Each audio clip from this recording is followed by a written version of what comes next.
Mr. Chair, members of the board, Dr. Casey. I won't lay claim to be Mr. Harris, but I'm just here to give you a quick update on some financial items that are coming before you this evening for public hearing and your consent items. The first one is our county year end. As we've mentioned before, fiscal year 21 is projected to end with a positive year-end surplus. Typically, we run anywhere between 3 and 5%. This year, we could be upwards of 8. The drivers of that, unsurprisingly, as said before, our sales tax collections have performed tremendously well, considering what we'd thought. And our real estate tax collections have also been doing well, especially in the second half with the revaluation activity. And from what I've been hearing in the presenters earlier, as we move throughout this fiscal year and into 23, I've said before, one of the first considerations we also look at when we develop our budget is our rate. And unsurprisingly, that will be at the forefront of our minds as we develop 23. So before you this evening is a consent item to approve plans for our allocations of the year-end surplus following the year-end audit that wraps up and will be presented in November. As typically we do at the end of every fiscal year, there are some annual cleanup items that will be taken. One of those in there is to add an additional about 1.7 million to our unassigned fund balance to keep us in compliance with our policy for fiscal year 22, with the remainder of those surplus funds being held, as I say, for November.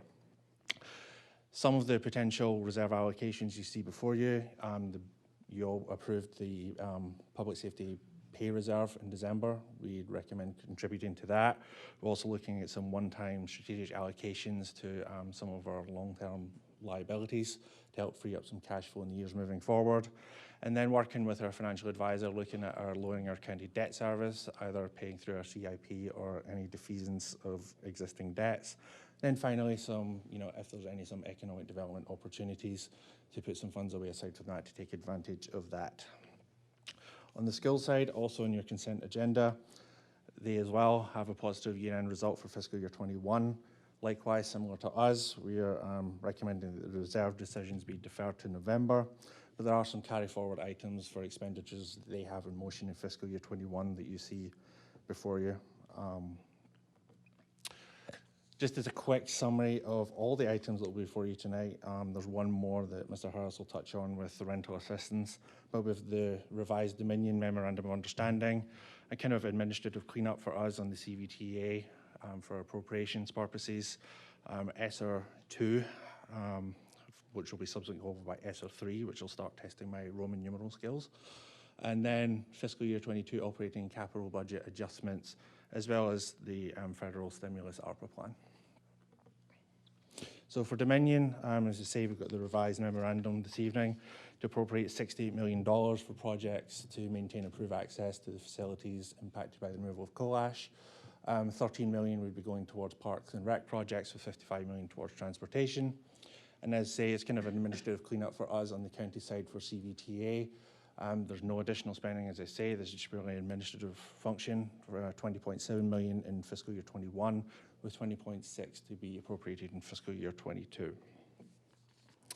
Skills federal funding, ESSER 2 and ESSER 3. You'll have a public hearing this evening to appropriate 22.9 million in ESSER 2 funding. You see the items that are outlined below that the school board is proposing to use that funding for. And then on your consent agenda this evening is to request a public hearing for ESSER 3 for $51 million, again with the details of what the school system proposes to use for that funding. And with that, I will turn it to Mr. Harris to talk about this amended fiscal year 22 budget for the school system.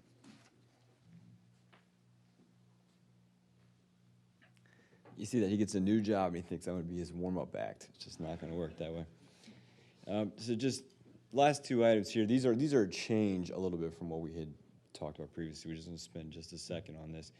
This is the amendment to the school's budget that will go into effect July the 1st.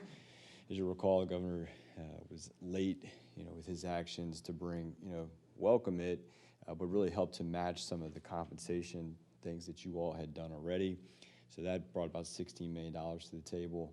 The school division cut that up into three pieces, the first of which was to bring those original round of ESSER positions that were sitting outside of the budget. Those were ESL, some counselors, some school nurses, around $6 million. And we'd always intended, if if a new dollar showed up, that would be the first things to come in the budget. And the school board has put forth a plan. They've approved it. That's what you all are following through on tonight. The second piece is $5.5 million for the next step in the teacher pay plan that this body has approved and put in place. The third leg of the stool was about $4 million, a little over $4 million of additional compensation, other school initiative funds. It wasn't overly targeted, even in the recommendation that the school board heard from staff. So we have worked collaboratively. I've talked with Mr. Meister. He's aware of what we're recommending here. We're going to hold back the appropriation on that final $4.1 million at this time. As you can see just from Mr. Durkin's comments, there's a lot of money flowing at this time. We want to make sure that we understand where all of it's going to go, what the entirety of the plan is going to be. And then there's other variables in place. Certainly the school enrollment and some other things as we head into the fall is a decent revenue hedge against that as well. But I think the most important thing here is it will remain in the schools column. They're schools dollars, but we just want to see, where does that puzzle piece fit best and bring it back. This doesn't have to wait till November. As you heard Mr. Durkin say, those reserve decisions are not before you tonight. That was the general framework that we're laying out. Bring that back in November. This can be done in November or any time between now and then once the board gets a better handle on all of the moving pieces that we have with regards to school funding, particularly on the federal side. So the way this is set up for, excuse me for interrupting, Yes, ma'am. but so the way this is set up for us to approve this evening would segregate those funds, and we would just hold those under the school's name. We would not be appropriating them with this vote tonight. Correct? Yes, ma'am, absolutely. So as it says on the screen, 12.4 of the total staff is recommending that we appropriate and bring back the other piece, to deal with another initiative, or like I said, depending on, they might find themselves in a revenue issue. We don't think that will be the case, but it provides you a lot of opportunities, a lot of flexibility as we head into the fall. Always a good thing. ARPA, this is our first round was CARES. They've switched the acronym. So we brought this forward to set the public hearing for tonight. We're getting $68 million in two pieces. We've received the first payment. Just a quick recap. The thing that we've learned here, and I think we've talked to all of you about this, and we had a Facebook Live event, tried to share as much as we knew at that time.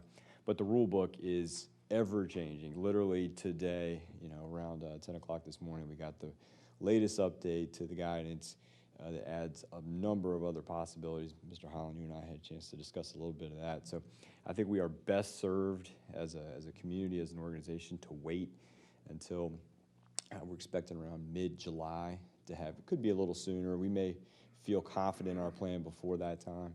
But certainly every week that we wait closer to that final guidance, I think the door opens up a little bit more, and we can make sure that we're putting these one-time monies to the best use possible. So that staff's recommendation is to go ahead and hold the public hearing tonight.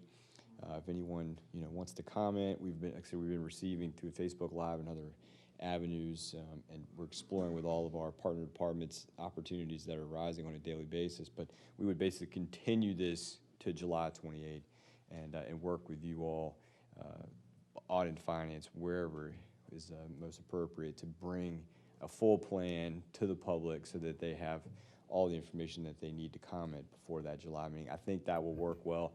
There are some deadlines rather that we face as a local government around August 31st. So it really will behoove us to get it done in July, but I think we'll have enough information by that time. So any questions on that? Any comments?